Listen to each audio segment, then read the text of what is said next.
it's in the field, it's called something aggregated net metering.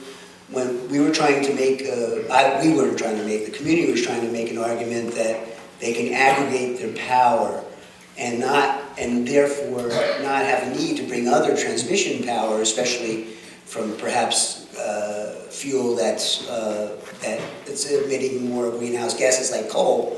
They wanted to have a clean energy kind of community. Now that didn't happen partly because there's no rules in place to make that happen, but there was a very interesting tete-a-tete between the commission and the Sulphur Springs, which is your rural co-op, about what I think is sort of a first skirmish, if you will, on defining how we can get solar and wind power out to rural areas to help with economic development and help with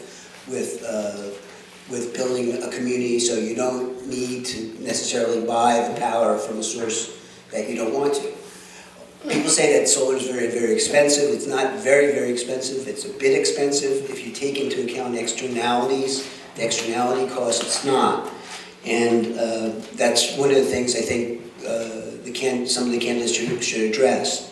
I have a chart here, and there's a couple of these things. I don't want to pass it out to everybody, but there's some, a whole group of slides I put together on solar and greenhouse gas emissions. But I just want to make a couple points, like 2 or 3 points. Is that okay? Greenhouse gas emissions in Arizona. And there's a circle that says 38% for electricity. It's by far, transportation and electricity are the biggest producers of greenhouse gases. 39% transport, 38% electricity.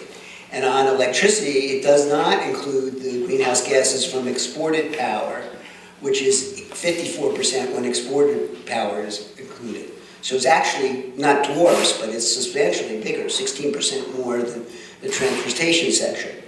So right now, Arizona is faced with a lot of decisions about what to do about the Navajo Generation Station, which is going to be a very timely topic and involve thousands of jobs up in Navajo land, and that's how they get coal down to power urban areas. Also, one of the coal plants that's also old up north as well, it's called Four Corners, that provides all the power for this CAP, for